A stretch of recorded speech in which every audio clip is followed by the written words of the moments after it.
Local police officer Ryan Goober took the following photos.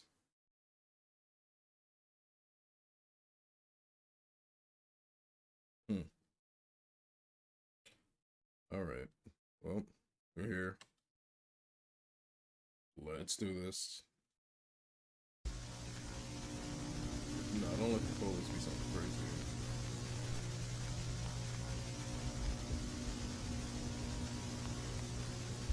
Oh, I've heard this sound in years.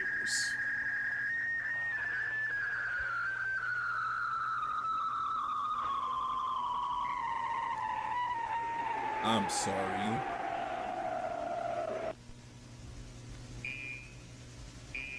Please remove. Yo, what?